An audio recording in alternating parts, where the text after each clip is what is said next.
speaking. We are currently 30,000 feet in the air, and we haven't even left the airport. We just lit the joint. Just kidding, a little pilot humor there. We like to have fun. Our destination today is Casablanca, Morocco. So everyone, sit back, fasten your seatbelts, and prepare for takeoff. We will be arriving in... Are you looking for a better way to play player props or daily fantasy sports? Well, look no further than Prize Picks. Prize Picks is the leading over-under daily fantasy game. Why? Because it's so easy to use and win. You can make your picks in under 30 seconds and win up to 10 times your money in one day. Right now, we have a special offer for our viewers and listeners of the 7-Footers podcast. All you have to do is sign up now and use the promo code 7-Footer, and Prize Picks will match your first deposit up to $100. Yep, that's right. They'll match your first deposit up to $100. So, join the over 150,000 others who found a better way to play and download the Prize Picks app today.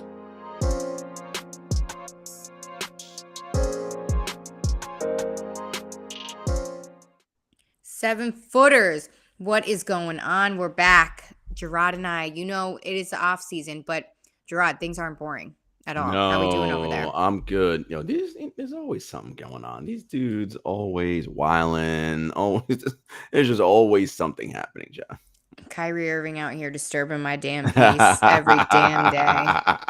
Jesus, it's something every day. Oh, we'll get to that, dude. But yeah, yeah. I mean, don't get me started, because then I'll get hot, and it's early. We can't be doing this early, because we got to talk about these rookies signing these max extensions, and I'm talking like big money, like the kind that Jarod helps you guys win when we do the betting segments, right, Jarod? But yeah, you know what's up. So let's talk about let's start with Zion here, because I think this one is a very debatable topic, of course. I mean, we haven't seen him play in a year plus. Yeah. So he agreed to that 5-year max rookie extension worth up to $231 million. The key question here for me is, does he deserve it? So he does, Jenna, because when Zion does play, I mean, the production that he put forth, it's already like among the best production in the history of the NBA in just the short amount of time he's played. Like, he's that good when he's on the floor. He's already, maybe the best interior scorer in the league. and I mean, right. And he's played such limited games.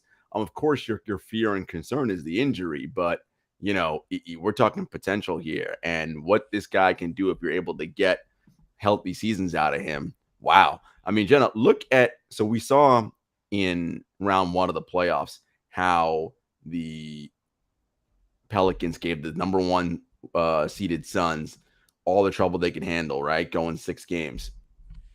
I mean, imagine if the Pelicans had Zion on that roster. I mean, that's the thing. They might have won that series. I don't know. Right? I mean, then you could argue, well, if they had Zion, they may not have finished 10th. They probably would have might have made the playoffs. But that's the point, though, right? Like, you bring Zion into that environment with what a first-year head coach, now going to a second-year, Willie Green, is doing with CJ McCollum, an adult in the room. And that's a big thing, Jenna, is like a lot of times you got these young rebuilding teams. It's really hard for them to find their footing because there's no adults in the room. Yes, there's the coach, but the coach isn't like in the locker room like that. You need like an adult in there. And CJ McCollum, vet in this league, vice president of the Players Association, right? I mean, like, this is an adult, right? So yeah, and having him there just kind of makes things better for everyone. Of course, they got Valanciunas as well, and then with the emergence of Herb Jones, Jose Alvarado, Brandon Ingram is a star. I mean, look, man. Brandon Ingram and Zion alone, that's a tough duo. Then you throw on CJ on top of that. Like, all right. And defensive wing player Herb Jones. I mean, Jenna, this team, assuming Zion's healthy next year, can do what Memphis did this past year. Mm-hmm. Herb Jones and Jose Alvarado had breakout seasons last season. So if that growth continues to go on the up and up, I mean, really, this team can be an actual contender. And again, a healthy Zion. Mhm, So mhm, mhm. we have yet to see him post surgery on that foot. So A, I'm a, very a healthy, a curious. healthy engaged Zion. I want to be clear, right? Like, and it Yes. seems, all those rumors we were hearing, Jenna, about Zion doesn't want to be in New Orleans, he's trying to go to New York, this and that. They have maintained that if it's not coming from Zion, we don't know who's saying it, and we haven't. I've always been, well, we'd love to hear from him directly, what the situation is. So I think this year will be very telltale. It'll be very interesting, Jenna, to see once August, September rolls around, training camp, what are we hearing out of New Orleans? Like, is Zion there? Is he ready to roll? What's the whole deal? I think that will be very, very illustrative of what will be happening with Zion of the Pelicans. If he's bought in, man, this team, sky's the limit. That's the thing. There's so many questions and what ifs that I think a ton of people have because, again, you said all that stuff we were hearing. I mean, I'm a firm believer of, and I think we've talked about this, where there's smoke, there's fire, at least a little bit, even a spark. Mhm. So I want to know how, when, why this all Mhm. happened. And hey, Mhm. maybe behind the scenes, him and his agent were pushing for a max Mhm. and he was unsatisfied and Yep. used the kind of small market team excuse with it. I have two things with Zion this season, just because, okay, you signed this max rookie extension. Sure, you deserve it. But you have to prove that you continue to deserve it. Meaning, one, you got to prove that you're healthy Mhm. and you could Mhm. stay healthy. And number two, you got to prove to me that you're committed and you're all in New Orleans, because if, because we're seeing a lot of it, of course, we'll get to it. But if you try to run as soon as you come back, then we know. We Mhm. know that the Mhm. rumors Mhm. were true or Mhm. Mhm. whatever was going Mhm. on behind the scenes. Mhm. I'm curious. I'm really curious. We don't always see a player of his caliber, Jordan brand athlete, rookie Right. extension like this Right. in a small market like that. I mean, yes, we have Memphis Grizzlies, and we'll talk Yeah. about Ja in a second. Mhm. So, And what we saw with Kevin Durant, right, and Russell Westbrook, they were in yeah. Oklahoma City and they did it there, right? I mean, Yeah. that's the thing when you get drafted, right? Like, you're not, no one's ever turned down the rookie extension because that's the team that can offer you the most money. So why would you, right? So players ultimately end up playing 8 years, within for that one franchise, and it is be incumbent upon those small market franchises, your New Orleans, Memphis's, Oklahoma Cities, to create the kind of culture and environment that's going to make Yeah. your rookie star player want to stay. Now it's tough because even you can do all that, they can still decide they want to go somewhere else, which, by the way, is their right. When their Yeah. contractual obligation is up, they don't owe you anything. They don't have to stay there. They can go play wherever else it is they want to play. So when you're a small market team, it's really like, okay, how can we tap into this and try to win win within this window when we have an electric player the caliber of a Zion Williamson, a Ja Morant, right? And that's, to your point, that's what they're trying to do in Memphis, right? They got the window now. Triple J is extended. Who unfortunately, my guy's got a stress fracture in his foot, going to be out 4 to 6 months, which just terrible timing on that. But Yeah. and Ja 4 to 6 Morant, months. yeah. So Jaren won't be back till December at the earliest, right? If he's on that timeline. But with Jaren and Ja, so now you got that runway now for the next 5 years. Like, okay, can Memphis put everything together and can they get some luck, right, Jenna? We talk about this. It's not just you got to be good. You need some luck. Like, some good things have to break your way Oh, in order for you to win the championship. That's how yeah. this works. LeBron James will tell you, any of the greats will tell you that it is a portion of luck. It is. That's life. It's luck in any situation. So yeah, curious to see about Zion, but yeah, Ja Morant, he agreed to that 5-year, 193 million rookie max extension, but that could also go up to, like Zion, 231 million. Yep. So, geez, well deserved there. Yeah. This Memphis team is going to be scary. It's a no-brainer, Jenna.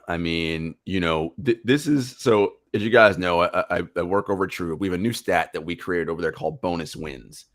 And one of the ways in which a team is able to be successful, Jenna, because this is a salary cap league, right? If there was no salary cap, then who cares? Spend as much money on whoever you want and put the best team out there, right? But this isn't English Premier League soccer. This isn't, this isn't baseball. We got salary caps here, right? So you have to stay within a certain amount and a range of money.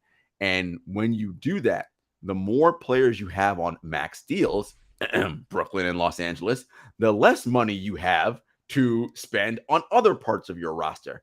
So teams like Memphis, who led the league in bonus wins, by the way, last year, why are they able to be so good? Because everybody on that roster was on a rookie deal, right? Giles on a rookie deal. Triple J was on a rookie deal. Desmond Bane's on a rookie deal. The player making the most money was Dylan Brooks, and he was making like $12 million a year, right? Steven Adams somewhere in the same neighborhood, right? Like that's how you can add all those pieces, and you are outperforming the value of what you're being paid, right? We did the math over at True Hoop, and it cost about $3.8 million per win last season, right? Okay, so if I got a guy on a $4 million a year contract and he gave me 10 estimated wins this year, that's a good deal for me, right? Because I'm paying less for the amount of wins that I should be paying, right? Yeah. He should be making 30 million, but I'm only paying him 3. So that means I got money for all these other things. And so when you're constructing a team, it is so incumbent on you to try to figure out how can I get the most, right, out of these guys on these lesser deals, and how am I paying the right amount of money? I'm not overpaying on these rookie max extensions. And this is where teams mess themselves up, Jenna. It's not so much that they pay players. You have to pay them. It's when they overpay and they pay the wrong player, right? You play a guy, $20 million when he's probably a $12 million player or a $15 million player. And people think, oh, Jarod, $8 million, $5 million, what's the big deal? No, that's, again, the big deal. Salary cap league. That's $8 million you don't have now to spend on somebody else, right? Like, that's the key. So, teams need to be smart and really think about and make sure they're doing the right thing. In Memphis, even when all those extensions kick in, Robert Parra, the owner, said he's willing to go into the luxury tax because he likes what he has there. And that's a good group they got.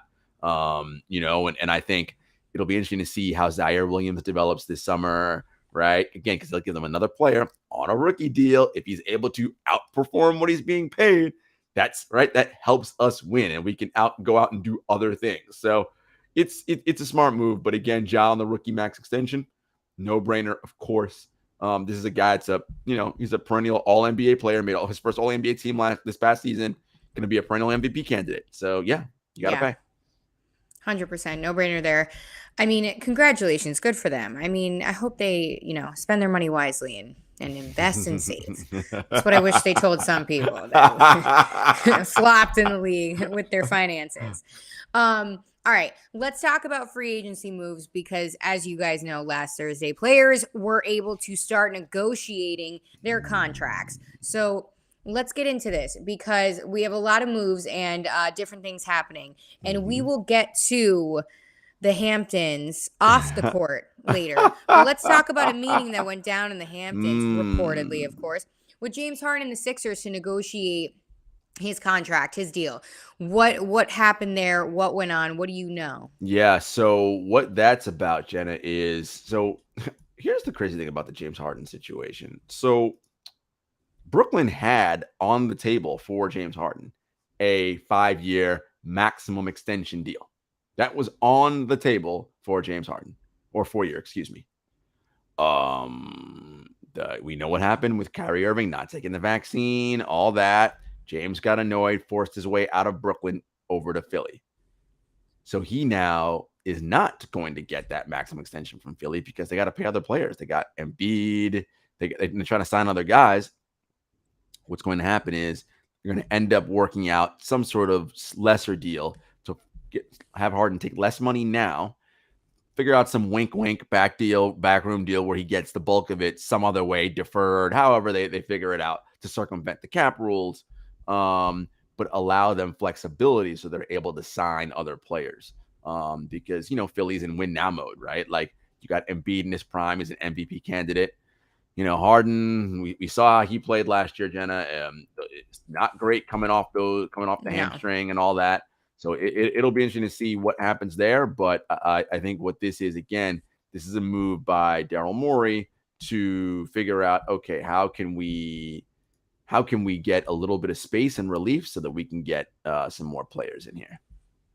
Oh, and I was just gonna say too, of course, Jarod and the True Hoop fam crunching the numbers over there. Classic move by Jarod, aka future GM. Listen, hire me, people. You trying to get yourself together? We're good. And by the way, you saw that, right? What did the 76ers do? They signed PJ Tucker, $10 million Yeah. deal, 3 years, 30. That's the reason they were able to do that, is because Harden, they haven't agreed to a new deal yet, right? And that new deal will not be that supermax money, so they could bring in a guy like PJ Tucker. And I think they got Danielle House. Really, what they're doing is it's Rockets East. They're bringing back all those old Rockets players together, and they're going to run it back. It'll be interesting to see how that all plays. And remember, they also got DeAnthony Melton from the Memphis Grizzlies as well. So yeah, look, Philly their goal is, all right, how do we figure out how to put the best possible pieces around Joel Embiid, because we are in win now mode. Oh yeah, they have to be. I mean, at this point, like something has to give. Like it has to work at this point. What do you think about that pairing in PJ Tucker and Embiid? So here's my thing about Tucker. I like Tucker a lot. I just like, he's old, Jenna. Like, I just don't know, like, and he shot the ball pretty well. And he shoots it well from corner three, all that. He plays good defense, yada, yada. But like, he's 33, 34. Let me check how old PJ Tucker is. I just don't know how much he's 37. So at the end of this deal, Jen, he's going to be 40. Like, he already had trouble last year, kind of staying healthy and all that. 3 years at 30, it doesn't sound like a lot, but I wonder, how's that going to work, right? Like, is that going to work itself out in terms of, okay, that's not a sunk cost, right? Like, we're getting exactly what we paid for. And honestly, I don't know right now. I'm looking up PJ Tucker's estimated wins last year. All right, last year in Miami, 6.8 estimated wins. Let's round that up to 7, right?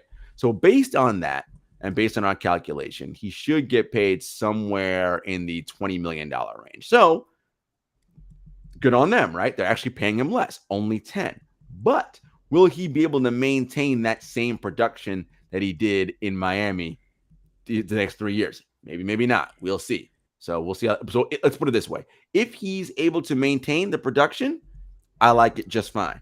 If he's hurt a lot, and the biggest predictor of future injury, Jenna, is what? Previous injury, right? So, and at 37, you ain't getting younger, right? So, I hope they have a plan on how they're going to play him minutes wise and, load manage him, because the 82 game season isn't what's going to matter for Philly.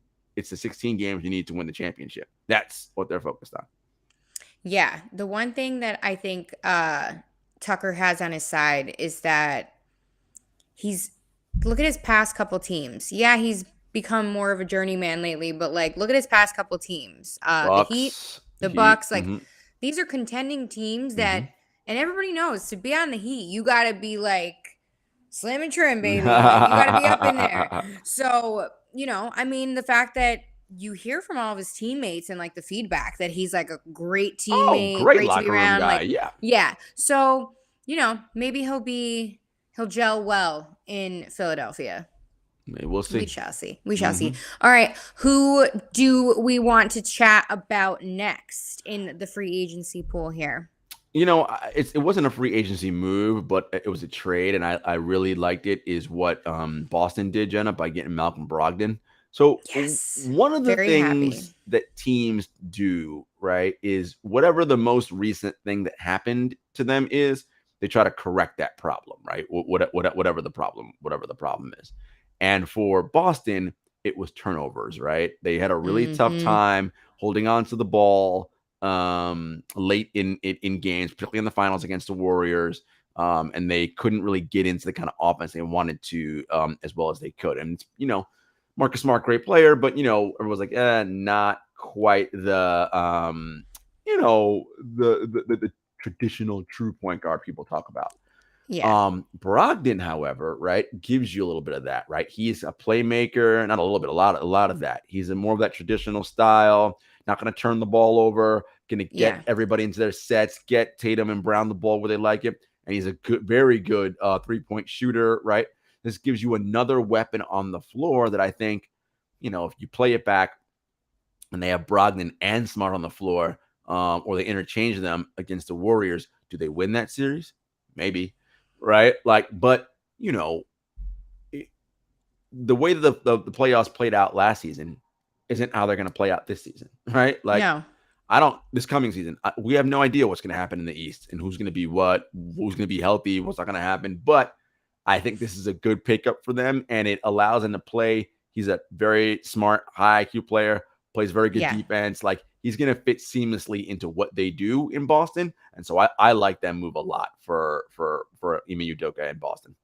I do too, because I think it's really going to balance out that Marcus Smart pairing, just because Smart is an opposite player. He tends to get into foul trouble, which Brogdon isn't really, more foul prone like that. So I think it's going to be good. Again, you said he has a high basketball IQ. Couldn't agree more there. So good move by them. And there was a report that said that was the move Boston wanted to make. They wanted a perennial point guard at that position. So looks like they got it. I hope the chemistry is good with Smart. Yeah, I like it a lot. And, Chicago also, in terms of free agent moves, Jenna. So they obviously re-signed Zach LaVine.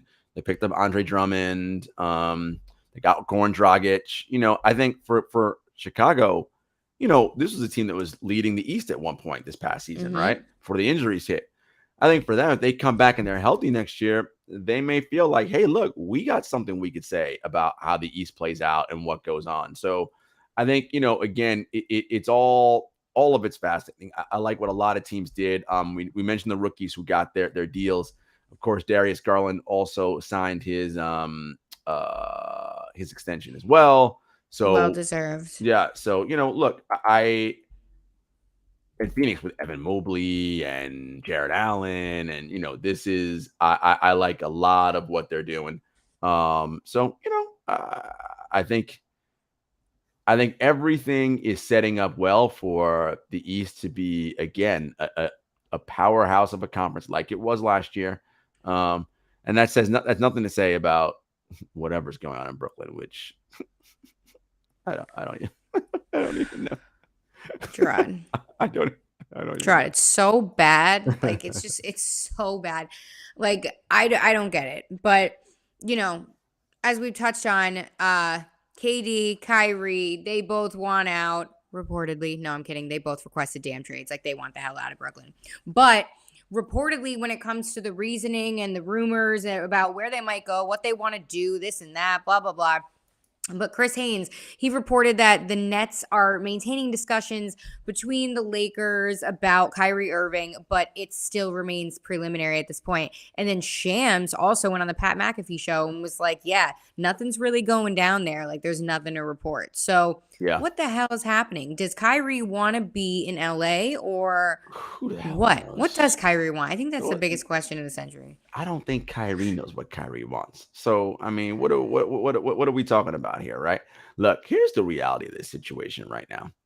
The Nets have all the leverage, Jenna. Like, Kyrie's under contract, KD's under contract for 4 more seasons. So the Nets are under no illusions to give these guys what they want, right? It's like, look, man, we got you under contract. So you can either, and with that means the Nets can trade them to, because none of them have no trade clause. We can trade you to whoever we want. Once we want to get back what we want to make our team the best possible it can be, right? Yeah. Not whatever you guys want. And I really kind of want to take a step back because, Kyrie did all his shenanigans last week and then opted in because, of course, he opted in because there was no market for him. Nobody wanted to sign it because he's a headache. No one wanted to deal with that. And that said, yeah, go ahead. If you find a partner who will sign and trade for you, we'll do it. Go find one. Couldn't find one. All right, fine. Hilarious. He opts in. He takes his money. But the funny thing is, he opts in, and Durant, the minute he opts in, says, "I want out of here," and everybody's speculating, what does that mean? Look, it may be. I wonder if they spoke. Like, did they speak? Well, who even knows? Like, who even knows? Here's what I think. Durant as a player is all about ball. We know this. Like, he's just a hooper. That guy loves to play basketball and is obsessed and addicted to the game in a way almost nobody else in the NBA is, including Kyrie Irving.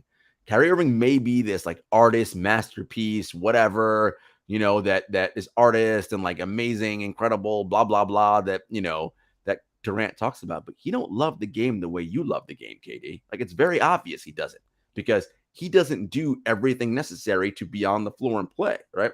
We've heard Durant say, I don't care about minutes. Let me die out there. I'll play every single minute. I don't care. Like, this guy just loves hoop.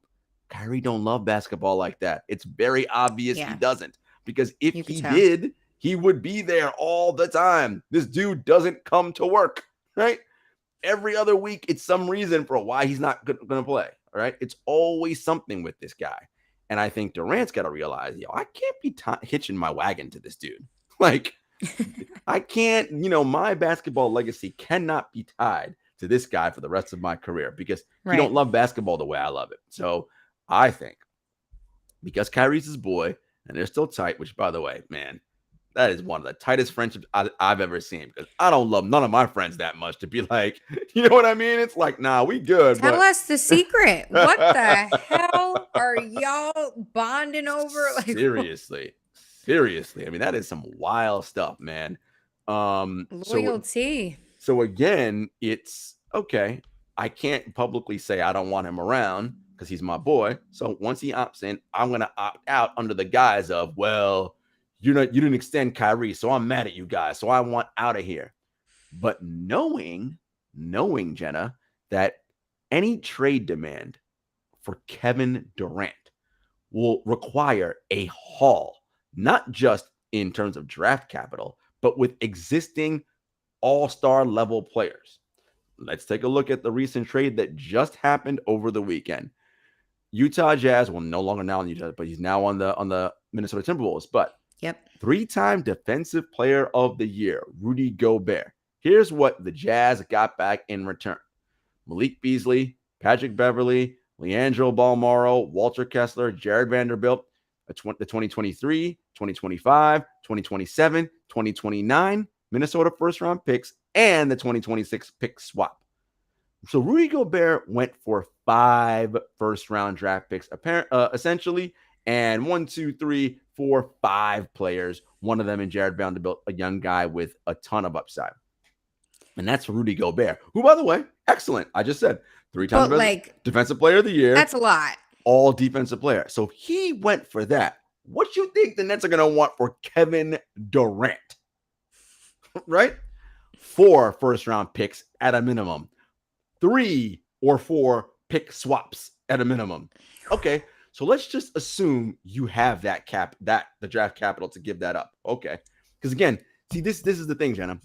It's like when you see $25 or $30 million homes, right? Well, the pool of people who can afford that is very small. It ain't everybody, right? There's only so many people that can afford to buy a home like that. There's only so many NBA teams, we only got 30 of them, who have that kind of draft capital, right? Okay. Yeah. So there's a small amount of that. And then not only do they have to have that draft capital, Jenna, they have to have the salary to match Kevin Durant, right? And that's at $41 million. So who has the capital and the salary to match? And not just the salary, Jenna, the players that the Nets would want attached to that salary for Kevin Durant. You see, every time I add a condition, that pool gets smaller and smaller and smaller. So, also, go ahead. Kevin reportedly won't play on a team with, a certain amount of all-stars or whatever. So it's like, yes, you want to give up so much for him, but he also wants to go to a team that is contending. So it's like, what's the happy ground? So you see what I'm saying here? So knowing all that, who has the current players that are at that level and the draft capital to give up? It's like maybe one team, Oklahoma City, probably it. That's it. That's the only team. Durant don't want to go back to no Oklahoma City.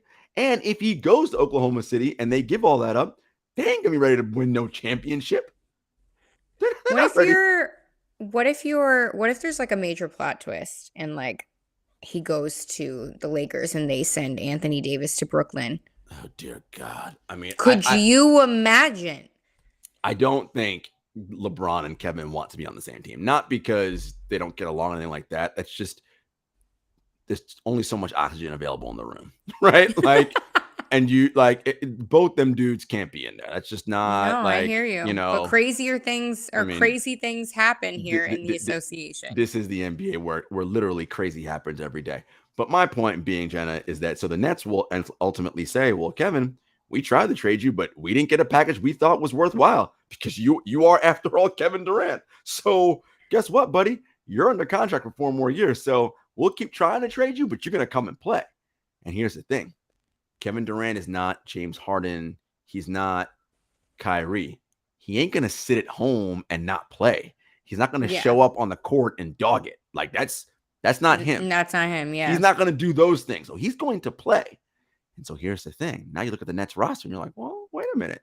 We got Ben Simmons. We just got TJ Warren. We picked up as a free agent. Yeah. We got Seth Curry. We got Patty Mills. We got Nick Claxton. We got Royce O'Neal. We got, this team ain't looking so bad. Like, for real. Maybe we're so now that the Nets are convincing Kevin, like, with you added to this mix, Kevin, we ain't looking half bad. I think we can compete. Now, the big elephant in the room, of course, is Kyrie Irving.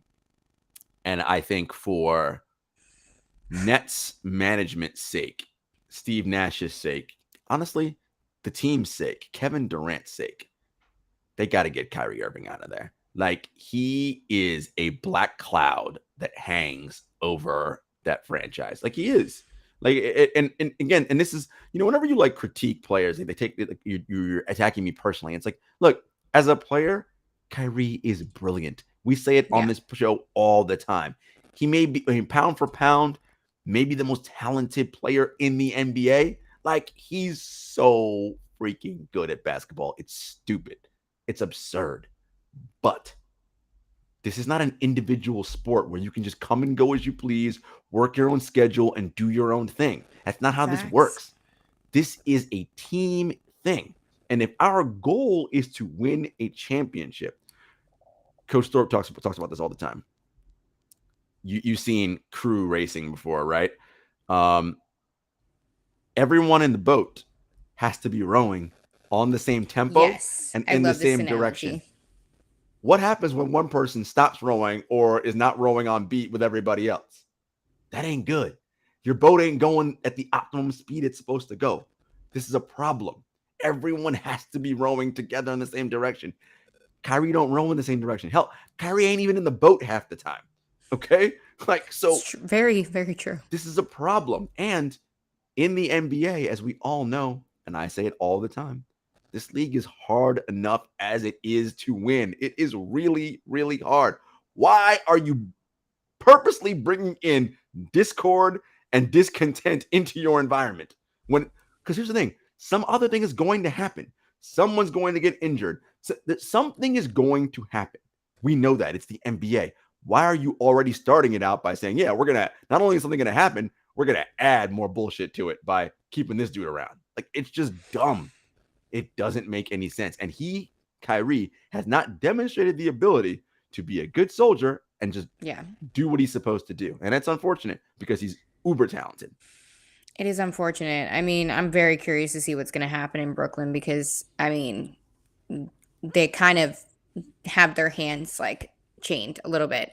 I mean, it's not an easy situation. They have the upper hand because, again, those guys are under contract. Here's the other thing. So it may be something where, all right, Kyrie, we can't get a move done now, right? But the season goes by, December rolls around, and, as I said, it's the NBA, right, Jenna? Things happen. Let's say some other team that thought they were going to, contend for a playoff spot or what have you. Somebody gets injured and it doesn't work out. And now they're like, crap, you know what? It's better for us if we just try to rebuild to the draft or whatever. They might have a young player under contract. They're like, you know what? This isn't going to work. He's not on the timeline with these other guys we have. Let's move him. But he's on a contract for 2-3 more years. I want to clear up that cap space. Where can I find an expiring contract that I'll take in to clear up cap space? Oh, Kyrie Irving's an expiring contract at $36 million or whatever. I'll deal with him. Hell, that team might take him on and say, yeah, Kyrie, we're trading for you, but we don't want you to come to work. Don't even show up. No. We will pay you to stay at home. Just don't even come here because we don't even want to deal with you right now. We just want that expiring contract so we can get that cap space to clean up our sheet, right? So a variety of things can happen here. But look, yeah, to me, Jenna, I could see those guys just as training camp starts, they are right there in Brooklyn because, again, who take Kyrie aside? You heard what I mentioned for Durant. Who has the draft capital and is willing to give it up, and who has the players that the Nets want? Maybe Phoenix. Maybe, and I don't know that the Nets are high on Ayton like that. They may not be. And for them, Mikal Bridges and DeAndre Ayton won't be enough. Like, that's not enough for them. So, we'll see. We shall see. Again, it's going to be interesting. Honestly, it's unpredictable at this point. So I'm just waiting for the Woj bomb or the Shams alert. I'm waiting here. But, Jarod, while the free agency madness was happening, there was madness happening in the Hamptons. Out east? Yes, indeed. Out east, the Ritz, the glam, the glitz, all of it. All the rich people gathering in one place. Because what's better than that? Nothing. A star-studded party. Except that we weren't there, but whatever. Yeah, that's neither here nor there. It clearly was a 9.5 out of 10 because they were missing us. But it's I won't be bitter. I don't like to live my life in a negative. Exactly. Light. No need. We prefer positivity here. Exactly. That's what I like to hear. So let's talk about it because Michael Rubin had his annual 4th of July white party in the Hamptons at his massive estate. And I mean, anyone who is, what is that saying? Everyone who's anyone who's everyone? Yep. Anyone who's everyone was there. Yep. Yeah, they were all there. I'm talking athletes of multiple leagues, singers, hip hop artists, rappers, everything. I mean, people were the NBA presence was heavy to say the least. You had Donovan Mitchell mingling with Emmanuel Quickly, Tyrese Maxey, Joel Embiid. The list goes on. Devin Booker and Kendall Jenner, who reportedly broke up last month. And but I heard they might be possibly back together again. Oh yeah. I mean, it's definitely not off the table from what I'm seeing out here in these streets, but you never know.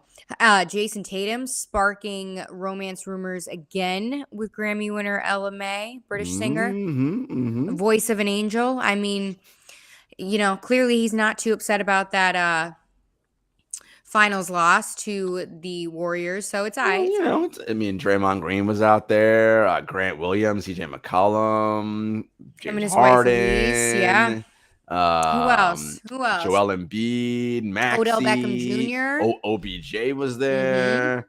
Let's see what other Jay-Z, of course, like you mentioned, Drake, obviously, Fat Joe, PJ Tucker was out there. Yo Gotti, Meek Mill. The Lils, Lil Durk. Lil Durk, he performed. Yep, Miguel. Yeah. Miguel, I mean, he put on a performance. Connected with the crowd. We'll leave that there, folks. Why don't you search some of your favorite people's IGs and you'll see what we mean. Yeah, you see what's up out here because it doesn't take much. Carmelo Anthony was out there. Oh, by the way, what's up with your man Melo? I heard his current girl got mad because she found out that he sent the same flower arrangement to all his other girls or something. Oh, of that man, Melo. Melo. Come on now.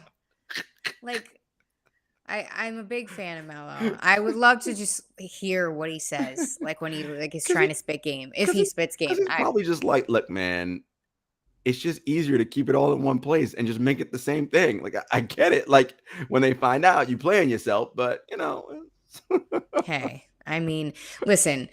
This party was so big and so lavish. Do you know what Michael Rubin's invitations were for this party? Do you know what were they? Hand-delivered bottles of Jay-Z's Ace of Spades champagne, which retail for over $700 a pop. Hey, when you got, I mean, so the mansion itself, Rubin bought it in 2014 or 15, I think, it's $50 million. So look, this is the type of people we talking about here. Like, this ain't your run of the mill, like, I'm a millionaire kind of dude. Like, nah, like Michael Rubin is, I believe now, a certified billionaire. Yes, net worth $8 billion. Like, people like $8 billion. Most people cannot fathom how much money that is. Like, that is, like, you couldn't blow that in a million lifetimes. Like, it's just right. Like, that's the amount of money. It's insane wealth. Insane. Michael Rubin, former minority owner of the Philadelphia 76ers, he recently sold his stake back to the Harris Blitzer Entertainment Group because, his Fanatics company is really taking off with NFTs, sports gambling, etc. I mean, Yeah. I he is think they're in really. the NIL Yep. world They're working with college athletes on and that's part of the reason why he had to separate himself from the Sixers, right? Because if you are an owner of a team, you can't have a primary business where you enter into financial agreements with other players. Yeah. But yeah, I mean, that was well worth it for him because not only did he make a profit off of his stake in the in the 76ers, which is about 10%, he also, increased his profile, increased the profile of Fanatics, and that company is just moving the needle forward. And, good for it's him. doing so well. Good for him. Good for everybody on hand at the white party. Some of our friends were out there. Hey guys, appreciate the invite. Thanks so much. Yeah, don't you worry. I'll be texting y'all. Block my number if you want. Block my number if you want. Yo, you know who else was also at this party that I didn't expect to be? Mo Bamba. Cole Anthony. Okay. Up in here. I mean, man. I mean, look, Rubin loves his NBA guys, and he's doing his thing. And look, listen, Hamptons, everybody enjoy yourselves. They had their good time at that white party out there. Do your thing. The mansion itself is 8,000 square feet, so it's pretty massive. The grounds that it's on, the estate grounds, are pretty huge. Rubin's wife he actually had to leave the party early because his wife fell off the stage during one of the performances. She's okay. My God. But yeah, he had to go ahead and take care of that. Things happen. He's a man of the people. I mean, man of the people. He is a man of the people. Yes, indeed. Yes, indeed. But yeah, good time had by all. Love that. Hey, that's one good thing about the NBA. The fashion and the presence and the entertainment is so poppin' that we always have something to talk about. And I love when other guys from other teams mingle and party together. I'm like, oh, what you talking about? Well, what you saying? You're like, ooh, is so-and-so going to play with that person? What's this? Yeah. Right? Yeah, you, of course, you had Donovan Mitchell there hanging out with some of the Knicks guys. And those rumors out here. I mean, I'm not saying anything's happened, but, That's it. That's all she wrote for now. Oh, don't you worry. We're always going to be back. Oh my God, this league is just nuts, Jenna. There's just always something happening. And that the DeJounte Murray trade ended up happening, right? Like he is now a member of the Atlanta Hawks. So you have a Murray, Trae Young backcourt. It'll be very interesting to see how that all plays out. My man Kevin Huerter is on the Sacramento Kings. Poor Huerter, he got traded from Atlanta. I don't really know how that's gonna go because Sacramento is Sacramento. So. Just Sacramentoing. Yes. Listen, sad. They have a new head coach, Mike Brown, so maybe things are going to change and the culture is going to be different. We'll see. Sacramento stays Sacramentoing. Oh, man. Talk about a culture shift in need. All right.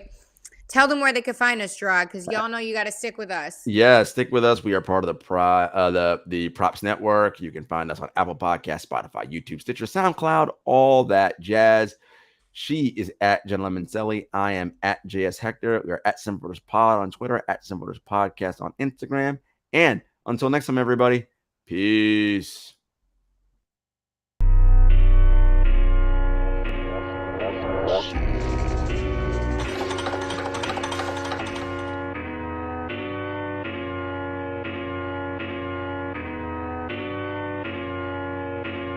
Spent a couple years out here with these raps, trying to have a plan that we made come true. Applied to some jobs, but I ain't hit back. I don't want to trap. What's a man gonna do?